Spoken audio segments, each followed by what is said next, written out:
Hey guys, Media One to the Max here. I'm here with Gimmy, Hello. and today we'll be showing off his DoDoDo deck profile. Yes. I know I asked you guys if you wanted DoDoDos or Legendary Fisherman. The only reply I looked at was Legendary Fisherman. But it's bum until Legendary Fisherman 2 comes out, and I got bored, so I thought, sod it, let's do this instead. So, hi ho Silver. Let's go. We have 3 swordsmen. It's a level 8, 3k defense. When it's flipped summoned face up on the field, it gains 3/5 attack. When the card is flipped face up, it pops 2 targets on the field, or 2 monsters, which is pretty banging. Then, Swordsman is the idea behind the deck. Just make this guy big. Then we have 3 Witch. Level 4, where it's normal specials, I can special a DoDoDo from hand in face up attack or face down defense. Hint. DoDoDo bot, it's the bad DoDoDo, because it's a machine rather than a warrior like the rest of them. Its stats are better, and if it attacks, it's unaffected by the card effects until the end of the damage step, which is pretty good. But you can't normal summon the bastard. You have to set him, which is poo. 1 driver. Potentially going to be 2, and bot can go down to 1. But details at some other point. When driver is special by the effect of a DoDoDo monster, i.e. Witch, up to twice per turn, you can either increase increase the level of a monster or decrease one. So if you normal this, you can special this, you've got rank 5. Then we have DoDoDo Buster. It's effectively Cyber Dragon, but when you special it, it becomes level 4. Rank 4 spam, excellent. But if you do tribute summon it, you can target a DoDoDo in your bin and special in face up defense. So you can tribute this for whatever, special this back if this is the one you tributed or whatever, then you get another special off of this. Not overly bad at all. But that is the DoDoDo lineup for monsters.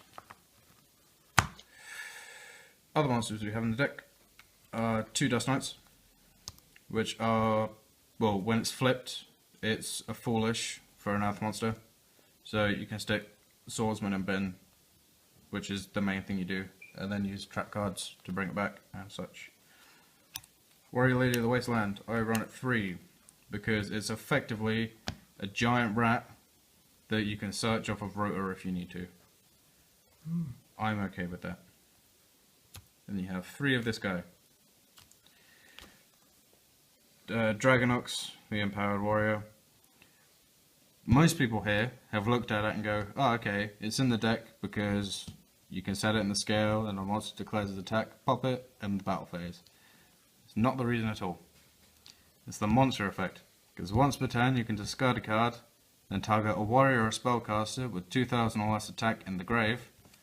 This guy, because he has 0 attack, special it and face down defense. Banging deal. That is the monster lineup. It's, yeah, it kind of is what it is. It's not overly bad, but again, it's not overly broken. But that's sort of the whole deck, is just there. Regeki kind of explains itself. Rotor explains itself.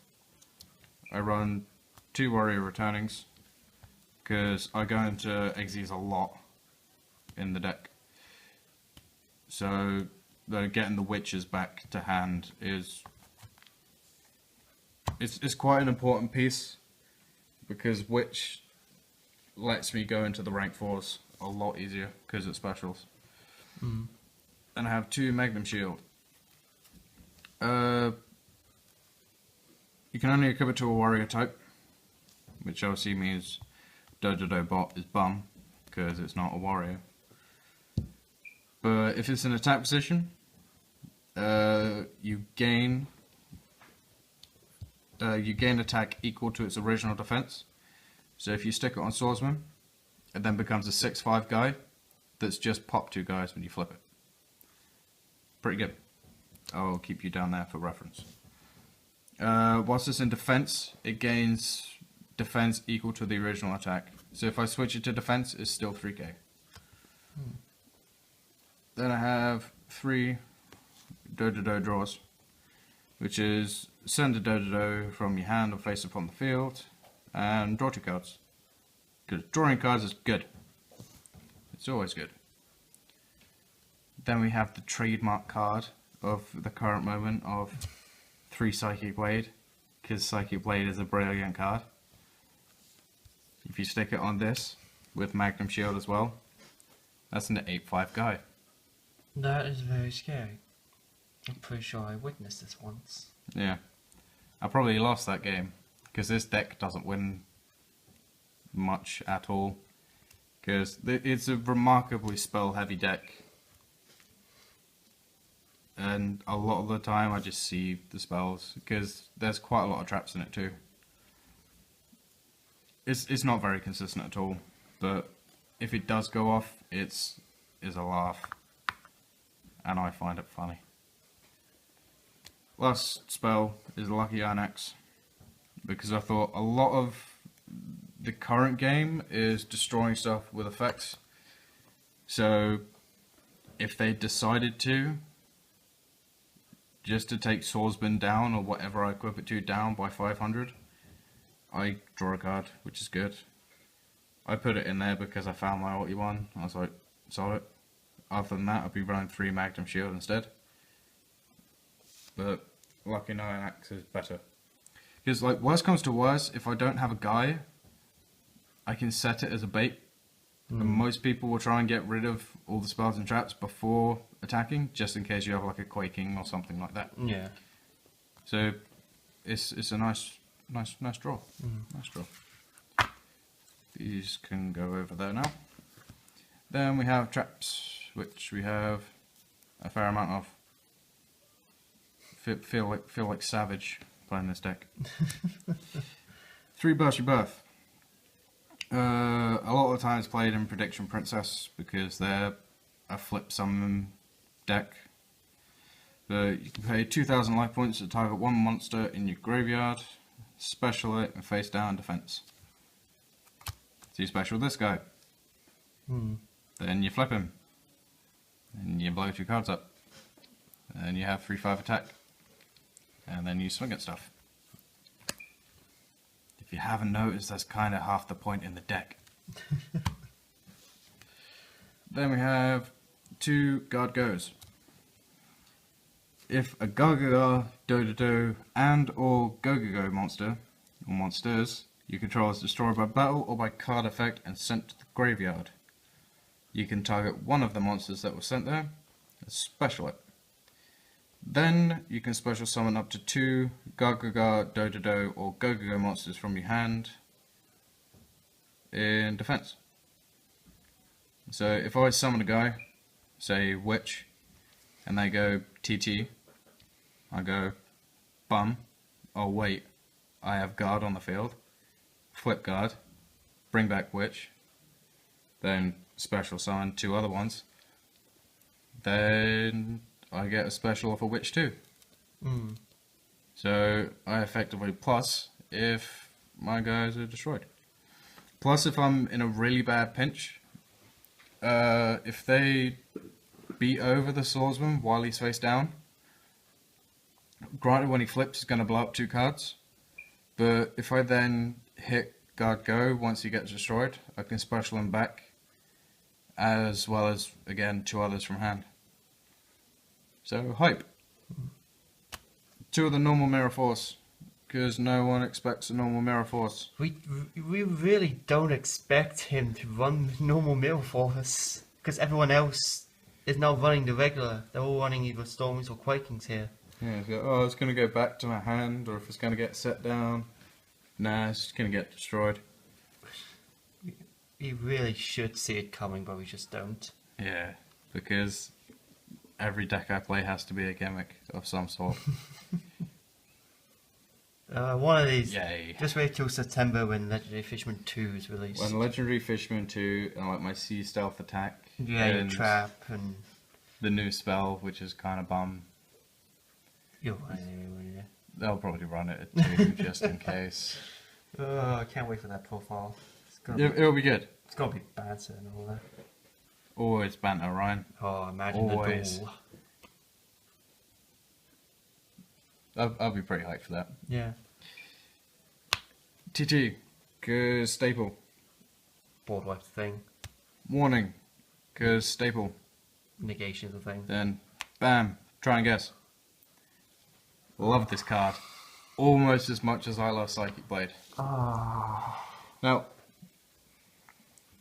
just in case you don't know what it does, I'll go through different bits first. I have Warning, Burst Your Birth, and Psychic Blade, because I always pay 2k for Psychic Blade anyway, just because that's what you do. I have 7 cards in the deck that take my life points out by 2k, which obviously isn't possible. So what you do is you play Try and Guess, because after activating, each player reveals their extra deck, and I declare, well, if each player has an extra deck, I can declare an extra deck type, being Fusion, Synchro, or XZ. Then both players reveal the extra deck, and the person that has more of the declared type gains 3,000 life. A lot of the time, it was used in Nurse Burn, I think it is, with like bad reaction to Samochi or something like that. You run 1 Synchro, 1 Fusion, 1 XZ, flip these and go, it doesn't matter which one I call, you're going to have more than I, unless you're running just one type. It's like you're just running one type of extra Yes. deck. Everyone else is either using the XZ or Synchro extra deck. Yeah, like most of the time you'll have Synchros and XZs in an extra deck minimum. Sometimes you'll have a Fusion. Like, well, but before his time, Norden was pretty much a staple in every deck. But obviously now, not so much. So yeah, if I was playing cards against you, you would try and guess, and yeah, you'll see where Yeah. I will go. Because I'd call XZs, because I run 15 of them. So as long as you have 1 Synchro or 1 XZ, no, sorry, 1 Synchro or 1 Fusion, I'm gonna win every time. Which, I don't have a problem with that. 3k life is never bad. Now for the extra deck. And something fell over in the other room, but that's not my problem. Extra deck is pretty much just generic rank 4s. You have 101, Cowboy, Castell, and Burst Dweller. I put Heartland Draco in it because I found that there were times where they'd have a guy that was too big for the level 4 DoDoDos to deal with, and I didn't have stuff like a Psychic Blade or a Magnum Shield in hand. It was like, I could use with a direct attack right now. Bam. There we go. It might be because I play Lyricals that I think, what does this deck need? Direct attacks. That sounds pretty good. One of this dude, because 2450 is an awkward number, and changing targets and stuff is actually pretty useful. Then we have a Heroic Champion Gandiva, because if you special summon a level 4 or lower guy, I'm going to detach one and say no. That card was nuts when I played this deck against Ryan's Guardians before he got his level 3. Until I got Cherry Blossom, like, oh my god. Because it'll be a... point. Yep. I had to just to make sure, just to get your guy out of materials. Yeah. Not as bad when you kept obliterating it though. Yeah. I felt really bad after like obliterating it every time. Then we have Excalibur. Pretty much a staple in any deck that runs rank 4 or level 4 warriors. Requires 2 level 4s, yada yada yada, once per turn, detach to make it 4k. Which is excellent. At which point, it has to be after you use the effect because the attack becomes double. It's original, but if you use the effect and then go, I don't know, Magnum Shield, it's now 6k. If you then, I don't know, go Psycho Blade on top of that, bam, you've got an 8k Excalibur until your next turn. You like your 8k cards, don't you? It just happens, I don't mean it to. That's probably the benefit of running gimmick decks. Because you end up with like a couple of nuts cards in the deck and you're like, this is banging. But then it's not consistent and the rest of the deck is garbage. Then we have Utopia, Ray, and Lightning, just in case there's an issue. Yeah, it's just a thing. I couldn't think of any other XEs to put in at the current time of building it. But, hey ho, never mind. Shark Fortress. Mainly because I can hit rank 5s, and it's a pretty good one. Also, Crimson Shadow Armor Ninja. Reminds me of Savage, and his Hanzo's effect. But it's all fun and games. Yeah, I'm pretty sure we all know that he must have run the Earth Armor, Aqua Armor and all that back in the day. Yeah, he probably did. He's Savage. He's now excited about new Twilights. Yeah, Twilight Ninja thing. Mm. Last rank 5 is a Drandle. Because if I end up with that on field and a bum hand, I can effectively magical mallet it, which is good. Also, if I have a lucky Iron Axe and they decide to go, aha, activate this, I can go, brilliant. Detach, it's now MST. What if my only target is lucky Iron Axe? Bam, drawing a card. Excellent. Then, because I didn't really know what else to put in, as well as liking the card, Frozen Lady Justice. If I were to run Quaking in the deck over the normal Mirror Force, I would be tempted to try and figure something out to make going into this a lot easier. Because you can you can rank it up from a rank 5 by detaching a material, then using it as materials, yada yada yada. Where is it? This card gains 1,000 attack for each XYZ material attached to it. So normally it's on like 2/5, which isn't bad. Once per turn, you can detach one XYZ material from this card, destroy all defense position monsters your opponent controls. If I were to put Quaking in it, it'd be a case of, alright, Quaking all your shit. Go into this guy, blow them all up. So, if I, best case scenario, I Quaking 5 guys, I keep it that way until I end up with a swordsman that I can make stupid attack. Then I go, bam, Frozen Lady Justice, blow up all your stuff, attack. Golden. Yeah. That is the deck. As I said earlier, it isn't very consistent. It's not very good. But it's just a fun deck to play. You can tell where I got the sleeve from. It's like with any deck I put on the channel, really, or Ryan lets me put on the channel. It's never about how consistent or how broken the deck is or any of that. It's always about finding a deck that I like to play because it's fun. That's it. If you don't enjoy the game, there's no point playing it. Well, hope you guys have enjoyed this deck profile and how... Oh, that's a big fly. Get backhanded. And have enjoyed our little conversation. Hope you guys enjoy the video and we'll see you guys next time. Bye.